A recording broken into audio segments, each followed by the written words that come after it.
여러분 안녕하세요. 자, 요즘 최근에 부동산 경기가 너무 안 좋습니다. 그러다 보니까 많은 분들이 실질적으로 뭐 영끌에서 젊은 분들 같은 경우는 꼭지에서 대출 받아갖고 집을 사다 보니까 지금 이자 내기도 빠듯하고 또 실제 집값이 그 최고 꼭지 대비해서 보통 30% 심지어 뭐 40%, 50% 빠진 데도 있고요. 아직도 옛날에 비하면 많이 올라 있기 때문에 조금 더 빠질 가능성이 큽니다. 물론 서울 일부 지역 빼놓고 전국적인 현상이어서 어디 뭐 한두 군데 이야기하기는 좀 뭐합니다만 요즘 부동산에 이렇게 빠지고 집값이 안 오르고 매매 거래가 안 되는 것은 제가 또 전에부터 말씀드렸지만 풍수적인 기운의 변화 때문에 그런 영향도 있습니다. 물론 뭐 풍수 때문에 모든 게 그렇다 이렇게 말씀드릴 수는 없지만 세상의 기운은 변하거든요. 그래서 풍수적인 기운이 20년마다 바뀌는데 풍수 구은 시대, 그러니까 작년 24년부터 해서 올해 25년 해서 이제 풍수 구은 시대가 시작이 됐기 때문에 당분간은 집값 여러분들이 뭐 생각하듯이 그렇게 뭐 많이 오르고 내가 원하는 만큼 집을 사든지 부동산을 사가지고 과거처럼 시세 차익을 얻기는 쉽지가 않습니다. 그런데 제가 오늘 말씀드리고 싶은 것은 그런 경제성 그런 것도 중요하겠지만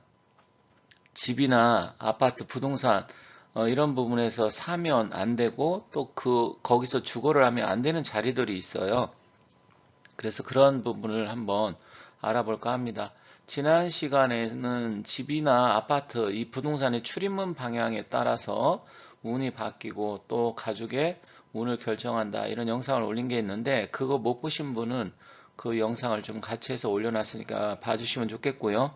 이번 영상에서는 좀 더 세밀하고 구체적으로 어떤 집, 어떤 부동산을 매매하고 또 매수죠. 매수하면 안 되고 그런 집에 살면 안 되는지 풍수적인 기운을 갖고 한번 말씀드릴 테니까 잘 끝까지 시청해 주시면 감사하겠습니다. 세상의 모든 이치가 거의 뭐 똑같겠지만 이 부동산 같은 경우는 한번 잘못 구매하게 되면 아무리 빨리 처분을 한다고 하더라도 6개월에서 1년 정도 걸리고요. 심지어 수년이 지나도 손해만 보고 매도를 할 수 없는 그런 상황이 올 가능성이 큽니다. 그런데 그거는 주로 이제 경제적인 부분이고요. 그 위에도 정신적으로 상당히 매도가 잘 안 되면 상처를 입고 또 경제적으로 힘들겠지만 잘못해서 좋은 집을 선택한다 하더라도 잘못 들어가게 되면 가족의 건강이라든지 집안이 풍비박산이 나고 잘 안 되는 경우가 있습니다. 그래서 그런 집은 가급적으로 피해야 되는데 몇 가지 예시를 들어서 말씀드릴 테니까 하나하나 이렇게 살펴보시면 좋겠고, 물론 요즘은 도심지 아파트 같은 경우는 대다수가 뭐 여러 가지 상황을 고려해서 짓다 보니까 과거처럼 뭐 이렇게 침수가 된다라든지 아니면 어느 한 지역이 뭐 폭망을 한다든지 이런 거는 뭐 많지는 않지만 그래도 우리가 선택을 할 때 신중을 기해야 됩니다.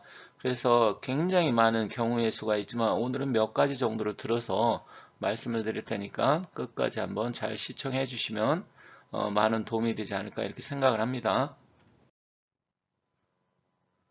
그러면 풍수적으로 좀 피해야 할 자리나 위치, 아파트, 부동산은 또 어떤 것이 있을지 이것도 같이 한번 살펴보도록 하겠습니다.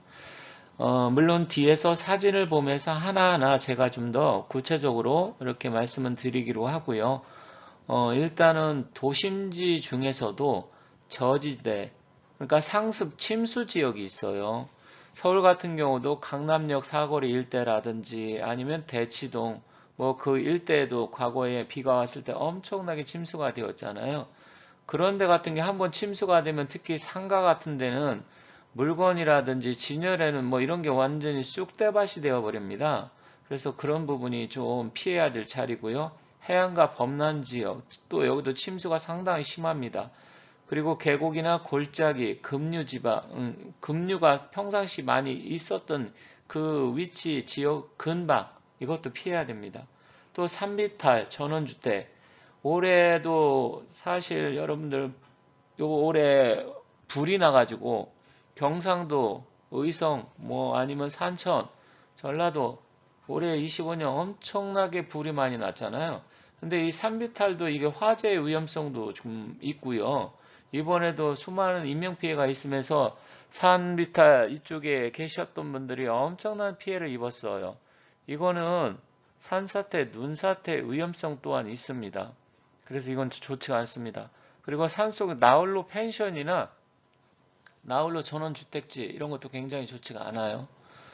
그리고 하천에 뚝이 있는데 하천 강가가 있는데 이렇게 보면 뚝을 올리고 그 밑에 저지대 이 농가주택들이 제가 풍수를 보다 보면 상담하다 보면 그런 게 생각보다 많아요. 여기도 뚝이 터진다라든지 했을 때는 완전히 쑥대밭이 됩니다. 그래서 그런 데는 가급적이면 피해야 된다 이렇게 보시면 될 것 같습니다. 그러면 좀 더 구체적으로 사진을 보면서 하나하나 살펴보도록 할게요. 풍수에서 물은 굉장히 중요합니다. 풍수 자체가 장풍 득수의 줄임말인데 바람은 좀 포근하게 감싸 안게 감추고 물은 얻어야 된다. 그런데 이 저지대, 상습, 침수 구역이 있어요. 여기 같은 경우는 지금 여기 사진만 본다 하더라도 완전히 쑥대밭이 되고 차 떠내려오고 이렇게 되잖아요. 그래서 여러분들이 부동산을 선택을 하실 때 과거에 침수한 이력, 경력이 있는 지역인지 이거는 필히 살펴보셔야 돼요. 침수 지역 자체가 물이라는 것은 어느 정도 풍수에서 중요한 요소가 되긴 하지만 이렇게 너무 저지대, 습지대여서 상습적으로 침수가 되면 재산 피해, 인명 피해가 엄청나기 때문에 그리고 기운이 습해지기 때문에 건강적으로도 또한 좋지가 않습니다. 그래서 역세권이 좋다, 아니면 어디 아파트가 비싸다, 어디 상가가 비싸다 이것도 굉장히 중요한 요소이긴 하지만 일단은 그 지역 자리 자체가 과거에 상습적으로 침수가 됐는지, 물론 배수관 시설이 잘 되어 있어가지고 침수가 안 된다 하더라도 막힐 수도 있는 거고요. 이런 요소를 하나하나 구체적으로 잘 살펴보셔야 됩니다. 역시 해안가도 굉장히 위험합니다. 과거에 부산의 해운대 제가 또 몇 번 거기 LCT, 마린시티 풍수 상담도 했는데 무섭다고 하더라고요. 태풍이 몰아닥치면 막 60층 이런 데는 막 약간 흔들리기도 하지만 그 유리창에 막 비바람이 몰아치는 게 막 부딪히고 그러다 보니까 상당히 심리적으로도 불안하고 건강도 해칠 수 있고요. 제가 풍수에서 안 좋은 자리, 우리가 풍수는 피, 흉, 취, 길이라고 해서 흉한 지역을 먼저 피하는 게 우선이에요. 좋은 자리 찾는 것도 중요하지만 근데 여기 그림들만 봐도 해안가 또 아니면 강가, 하천, 범람 지역 이런 데 같은 경우는 굉장히 한번 이런 일을 겪고 나면 사람이 정말 정신적, 정서적으로도 굉장히 힘들어지고 건강도 나빠지면서 우울증, 뭐 여러 가지 복합적으로 심리적으로 모든 사안이 굉장히 데미지를 주기 때문에 일단 이렇게 저지대, 습지, 해안가, 범람 지역, 침수, 뭐 이런데 강가 이런 거는 상당히 여러분들께서 아무리 좋아 보여도 조심해야 된다. 이렇게 말씀드리겠습니다. 또한 여름에 피서철 이런 때 뭐 굉장히 사람들이 많이 모이는 계곡, 저도 과거에 이런 데 계곡 근처 가보면 지금은 많이 좀 없지만 식당이라든지 음식점이 있고요. 또 그 위에 계곡 근처에 집들이 있는 집이 있습니다. 전원주택도 마찬가지고 계곡 산장 이런 게 굉장히 좋지가 않아요. 그렇기 때문에 이런 쪽에 여러분들이 뭐 사시는 분은 많지 않겠지만 어쨌든 이런 거 하나하나 주의를 해서 이런 자리 피해야 된다.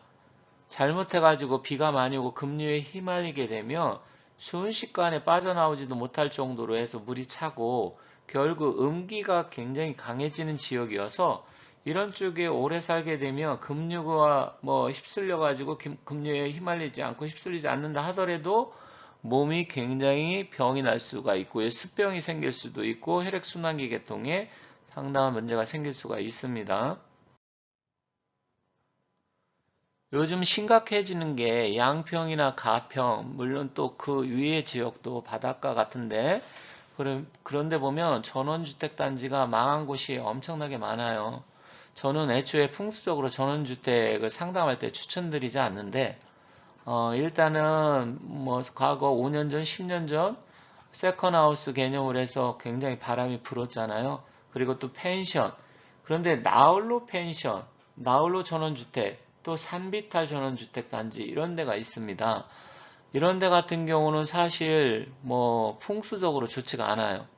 물론 풍수 외에 경제성을 따지면 서울 인근 예를 들어 갖고 판교 근처라든지 아니면 하남, 가평, 양평 또 이런 쪽, 뭐 김포, 파주 이런 쪽에 전원주택 단지가 많은데 실제로 여기 그림만 본다 하더라도 여러분들 뭐 전원 풍경 이런 거 보면서 힐링 차원에서 2, 3일 아니면 가끔씩 가가지고 뭐 여기서 고기도 구워 먹고 가족들, 친구들, 아는 사람들의 유대 관계를 갖는다.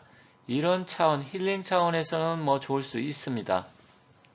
하지만 경사가 졌다고 하는 것은 기운 자체가 그 용맥의 흐름을 놓고 봤을 때 기가 멈추지 않고 흘러가기 때문에 안 좋아요. 경사가 졌다는 건 풍수에 7대 불가장이 있는데 과산 불가장이라고 해서 지나가는 자리, 그런 자리에는 혈이 뭉치지 않고 맺히지 않는다 했어요. 혈이라는 것은 개수즉지라 그래서 물을 만나야 혈이 멈추는데 이런 자리는 좋은 명당 터 기운이 없습니다. 그리고 나홀로 된 것은 뭐 도심지 뒤에서도 말씀드리겠지만 뭐 이런 데도 안 좋고요. 어쨌든 나홀로 외롭잖아요. 사람도 혼자 있다고 하면 얼마나 외로울까요? 물론 풍수가 포근하게 감싸지는 명당 혈처는 있을 수 있습니다만 그거는 간혹가다 정말 가끔씩 좋은 자리를 이야기하는 거고요. 일단은 좋지가 않다. 그렇게 보시면 될 것 같습니다. 도심지, 나홀로 상가 아파트, 또 주상복합단지 이것도 굉장히 좋지 않습니다.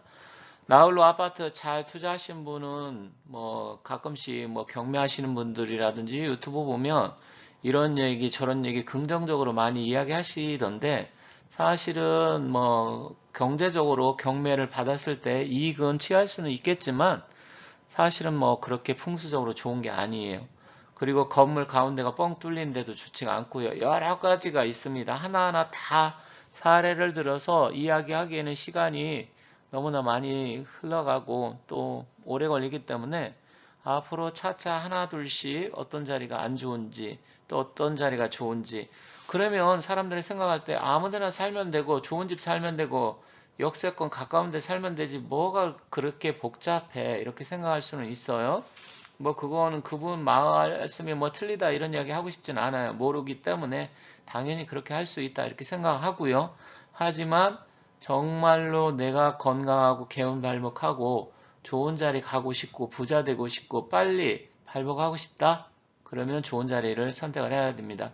풍수에서 여러 가지 말들이 있습니다. 그 중에 금시발복지라는 말도 있고 인장묘발이라는 말도 있는데 금시발복이라는 것은 이사 가거나 그 자리에 살면 바로 좋은 일이 생긴다.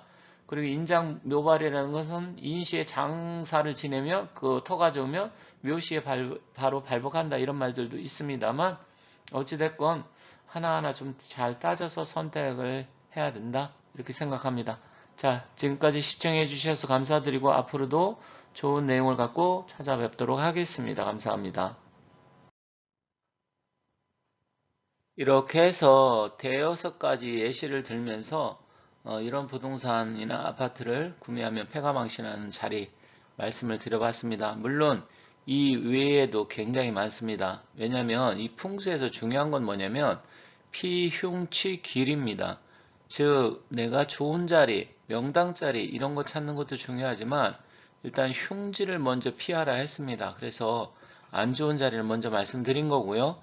이런 부분을 앞으로 차차 하나하나씩 해서 지속적으로 말씀드리도록 하겠습니다. 어쨌든 25년 지금 우리나라 모든 상황이 굉장히 힘들지만 26년, 27년까지도 제가 봤을 때는 쉽지가 않습니다.